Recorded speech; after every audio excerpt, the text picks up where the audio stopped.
సనా పేరు జహీర్. ఏం చేస్తుంటారన్నా? బిజినెస్ అండి. ఎలా ఉంది సార్ కూటమి పరిపాలన?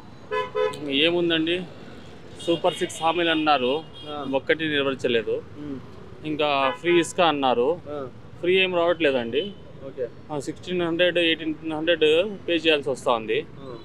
చెప్పింది ఇక్కడ ఫ్రీ అన్నప్పుడు ఫ్రీగా ఇవ్వాలి కదా, ఎక్కడ ఇస్తా అన్నారు, ఇవ్వట్లేదు కదా. సూపర్ 6 అన్నారు, ఏదొస్తుందండి? అంతకుముందున్న ప్రభుత్వం సోమరిపోతులు చేసింది, డబ్బులు ఇచ్చి అంటున్నారు. సోమరిపోతులా? ఎందుకు? ఈ రాష్ట్రంలో ఉన్నారు, పన్ను కడతా అన్నాము, అదే గవర్నమెంట్ మాకు ఇస్తా ఉంది.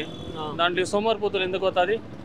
ఇక పెన్షన్ వస్తూ ఉంది, అది పెన్షన్ ఇచ్చడం తప్ప ఏం లేదు. ఇంకా పిల్లలు చదువుకుంటున్నారు, 15,000 ఇస్తా అండి జగన్, అది తప్ప పిల్లలు సోమరిపోతులు చేస్తా అన్నారా, చెడగొడతా అన్నారా?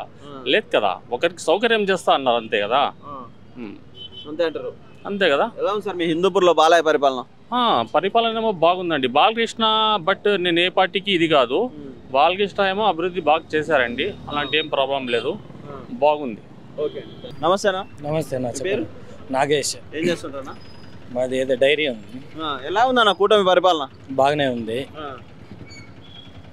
ఇంకా కొత్తగా స్టార్ట్ అయింది కాబట్టి బాగానే ఉంది. ఇప్పటికైతే బాగుంది. ఇంకా ప్రొసీజర్స్ అంతా స్టార్ట్ చేసినారు కదా ఇప్పుడే, ఇంకా అన్నీ సరిదిద్దుకుంటా అన్నారు. ఇంతకుముందు 5 years బాగలేదు కాబట్టి చెడిపోయినదాన్ని ఇప్పుడు ఇంకా సరి చేస్తున్నారు.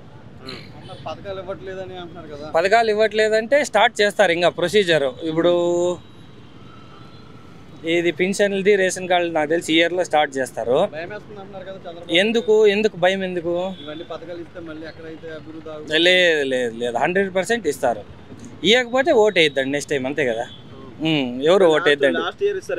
లాస్ట్ ఇయర్ కాదు, లేదు లేదు, 1 year ఆఫ్టర్ 1 year ఇస్తారని నేను అనుకుంటున్నా.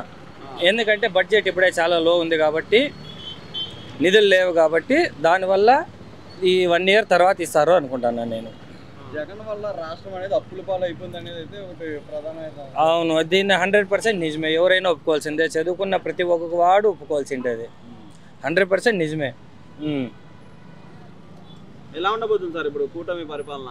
బాగుంటుంది అనుకుంటున్నా, డెవలప్ పరంగా బాగుంటుంది. ఇప్పుడు కూడా ప్రతి పంచాయతీలోనూ నిధులు బాగా అలాట్ చేసినారు రోడ్లకి, అంతా ఎక్కడ చూసిన డ్రైనేజీలు, రోడ్లు బాగా జరుగుతున్నాయి. మాకైతే బాగా నచ్చింది. ఫ్యూచర్ కూడా చాలా బాగుంటుంది అని నా ఎక్స్పెక్టేషన్. ఎందుకంటే మీ అభిప్రాయం ఏంటి సార్? మంచి లీడర్, కమిట్మెంట్ ఉండే లీడర్. రాజకీయాలు అభినయ రాజకీయాలు జెన్యూన్ క్యాండిడేట్.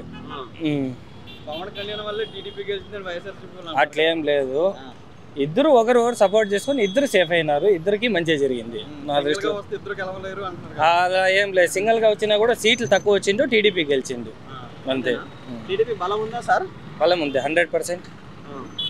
వైఎస్ఆర్సీపీ ప్రభుత్వంలో చిన్న పిల్లలు కానీ స్టూడెంట్స్ కానీ ఏదో మంచి జరిగిందని అంటున్నారు కదా. మంచి అంటే ఏం జరిగింది? అమ్మఒడి అంతే కదా, 15,000 అంతే కదా. అంతకుముందు ఫీజు రియంబర్స్మెంట్ ఇస్తా అంటే దాని పేరు మార్చి అమ్మఒడి. ఇప్పుడు యాక్చువల్ ఇయర్ వాళ్ళే నెక్స్ట్ అకాడమిక్ ఇయర్ 100% ఇస్తామంటున్నారు వీళ్ళు, అంతే కదా. జగన్ కూడా 4 years ఇచ్చినాడు, వీళ్ళు కూడా నెక్స్ట్ అకాడమిక్ ఇయర్ ఇస్తారంటున్నారు. ఇంకా వీళ్ళు యాక్చువల్గా విద్యా వ్యవస్థలో చాలా మార్పులు కూడా తెస్తాము అంటున్నారు లోకేష్. స్కూల్స్ అభివృద్ధి చేసినట్టు ఏ గవర్నమెంట్ చేయలేదు, చేయబోతుంది. ఏం అభివృద్ధి? ఏ స్కూల్ ఎక్కడ ఏం అభివృద్ధి జరిగిలేదు. ₹1,00,000 పని చేసి శాంక్షన్ చేసుకుని 20 లక్షలు తినేసినారు. అన్ని చోట్ల పంచాయతీల్లో ఇదే జరిగింది. అంతే, అందరూ ఆల్మోస్ట్ ఏ పంచాయతీకి వెళ్ళినా ఆల్రెడీ పాత బిల్డింగ్ని గోకి సిమెంట్ అట్లా ప్లాస్టింగ్ చేసి బిల్లులు శాంక్షన్ చేసుకున్నారు. 2 లక్షల పనికి 20 లక్షలు శాంక్షన్ చేసుకున్నారు అన్ని చోట్ల. బాలకృష్ణ 100% బాలకృష్ణ ఇక్కడ వచ్చినా రాకపోయినా అదేమి పెద్ద ఇబ్బంది లేదు. కానీ అన్ని చోట్ల చూస్తే మొత్తం ఈ నియోజకవర్గంలో మొత్తం రోడ్ల పరంగా కానీ ఏ దానికైనా అన్ని బాగా జరుగుతున్నాయి. 100%. ఏమైనా ఫండ్స్ కావాలన్నా ఈజీగా తేగలుగుతున్నాడు, బాగా తెస్తాడు కూడా.